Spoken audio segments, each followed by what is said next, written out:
صحیح بخاری میں حدیث ہے، نبی علیہ السلام فرماتے ہیں میں نے خواب میں دیکھا کہ میں نے یوں تلوار لہرائی ہے تو اس کا اگلا حصہ ٹوٹ گیا، تو میں نے اس کی تعبیر کی ہے کہ احد میں ہمیں تکلیف پہنچے گی، اور پھر میں نے دوبارہ تلوار لہرائی تو وہ اپنی اصلی حالت میں واپس آ گئی، تو اس کی تعبیر میں نے کی ہے کہ اس تکلیف کے بعد پھر اللہ تعالیٰ ہمیں راحت دے دے گا۔ ظاہر ہے کہ پھر الٹیمیٹلی شکست جو ہے وہ فتح شکست میں بدلی، اور پھر شکست سے دوبارہ سے سروائیول تو کم از کم ہوگی، اگرچہ کئی انصاری اصحاب جو ہیں وہ شہید ہوئے،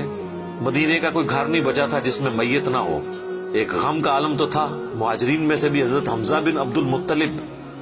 ان کا غم ہی رسول اللہ کے لیے بہت بڑا تھا، وہ آپ کے بھائیوں کی جگہ بھی تھے اور چچا بھی تھے، دودھ پیتے، رضاعت کا رشتہ بھی تھا ان سے، بھائی والا بھی، آرمی چیف بھی تھے، بدر میں بھی احد کے اندر بھی، تو حضور کے لیے وہ بھی غم بہت تھا۔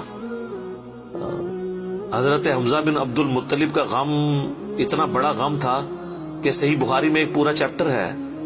غزوہ احد کے چیپٹر کے اندر نا، اس کا عنوان ہی ہے حضرت حمزہ بن عبد المطلب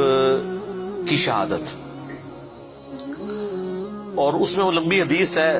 واشی کے بارے میں۔ دو تابعین جو ہے وہ واشی کو ملنے کے لیے جاتے ہیں، وہ شام میں شفٹ ہو چکے ہوتے ہیں، اور ان سے جا کے حضرت حمزہ کا قتل کے بارے میں پوچھتے ہیں، تو واشی بتاتے ہیں کہ جی میری یعنی ڈیوٹی لگائی گئی تھی جبیر بن مطعم کی طرف سے۔ خیر وہ جبیر بن مطعم بعد میں وہ بھی مسلمان ہو گئے، وہ بھی صحابی ہیں، اور ہند جو بیوی تھی ابو سفیان کی، اس نے اپنے باپ کا بھائیوں کا بدلہ لینا تھا، تو وہ کہتے ہیں میں ایک پتھر کے پیچھے چھپ گیا اور میں انتظار میں رہا کہ میں موقع ملتے ہی سامنے آ کے وہ نہیں لڑا، اس نے چھپ کے جو ہے نا وہ نیزے کا وار کیا، اور وہ کہتے ہیں ناف والی جگہ پہ میں نے نیزہ مارا اور وہ آر پار ہو گیا، اس کی وجہ سے حضرت حمزہ کی ڈیتھ ہو گئی۔ اور پھر کہتے ہیں میں جب مسلمانوں کو اللہ نے غلبہ دیا تو میں مکہ بھی چھوڑ کے یعنی فتح مکہ کے بعد طائف چلا گیا، طائف میں نے سکونت اختیار کر لی، تو بالآخر طائف میں بھی اسلام پہنچ گیا، وہاں کے قبائل نے بھی اسلام قبول کر لیا، چاروں ناچار میرے پاس کوئی حل نہیں تھا، تو مجھے میرے ساتھیوں نے کہا کہ رسول اللہ معاف کرنے والے ہیں، تم حضور کے سامنے پیش ہو، اللہ تعالیٰ تمہاری غلطی معاف کر دے گا، تو میں بھی ان لوگوں کے ساتھ چلا گیا۔ اب وہ نبی علیہ السلام کے سامنے پیش ہوئے، صحیح بخاری کے الفاظ ہیں کہ نبی علیہ السلام نے پوچھا واشی کہ یا رسول اللہ واشی ہوں، قاتل حمزہ کہ یا رسول اللہ۔ آپ امیجن کریں، آپ فرمایا کہ واشی تیرا جو یہ عذر ہے میں اس اعتبار سے اسلام قبول کرتا ہوں، لیکن کیا تم یہ کر سکتے ہو کہ مجھے اپنی شکل دوبارہ نہیں دکھانی؟ اچھا یہ حضور کا ہی حوصلہ تھا، ادروائز تو اس کا گاٹا اترنا چاہیے تھا، ٹھیک ہے، کیونکہ اب جب کہ غلبہ اسلام کا ہو گیا اس کے بعد اسلام قبول کرنا، لیکن حضور کی شفقت تھی۔ لوگ اگلے جملے کو تو دیکھتے ہیں کہ حضور نے کہا مجھے شکل نہیں دکھانی، اور وہ یعنی سمجھتے ہیں کہ شاید حضور نے سختی کی ہے یا ایک فنیٹک اپروچ ہے، ایسا نہیں ہے۔ آپ دیکھیں کسی کی جان بخشی ہو گئی ہے، یہ چھوٹی بات ہے۔ تو اس پہ میں اکثر جملہ بولا کرتا ہوں کہ چچا سے زیادہ انسان کو اپنی اولاد سے محبت ہوتی ہے۔ قاتلین حسین جو ہیں، قاتلین حسن ہیں، ان کے ساتھ قیامت کے دن رسول اللہ کا کیا ایٹیچیوڈ ہوگا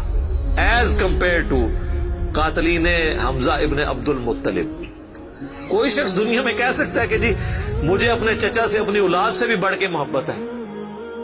تو اس کا تو ذہنی توازن بگڑا ہو تو لادہ بات ہے، یہ جھوٹ بول رہا ہوگا۔ تو یہ کربلا جو ہے یہ کوئی چھوٹی چیز نہیں میرے بھائیوں، اور اس سے یہ بھی پتا چلا کہ غم کبھی بھی ہلکا نہیں ہوتا۔ فتح مکہ کے بھی بعد کی یہ بات ہے، یعنی حضرت حمزہ کی شہادت کو کم از کم 5 سال تو گزر چکے تھے۔ 3 ہجری میں غزوہ احد ہوئی ہے اور 8 ہجری میں فتح مکہ، اس کے بھی بعد کا واقعہ ہے یہ، 8 کا بھی ہو سکتا ہے 9 کا بھی، چلو کم از کم بھی 5 سال۔ کسی نے حضور کو مشورہ نہیں دیا کہ سوگ تو 3 دن تک ہوتا ہے، لیکن یہ سوگ حمزہ نہیں تھا، یہ غم حمزہ تھا۔ ہم اختلاف کرتے ہیں سوگ حسین سے، غم حسین تو قیامت تک جاری رہے گا، جس میں یہ پیٹنے والا ماتم والا معاملہ نہ ہو، بلکہ حسین علیہ السلام کی اس دعوت کو یاد کیا جائے۔ خیر حضرت وحشی کہتے ہیں، ظاہر ہے ہم تو ان کا احترام سے نام لیں گے، صحابی تو ہیں، وہ کہتے ہیں کہ مجھے پوری زندگی اس بات کا غم تھا اور میں اللہ سے دعا کرتا تھا کہ اللہ مجھ سے نہ کوئی بڑا کام کروانا ہے،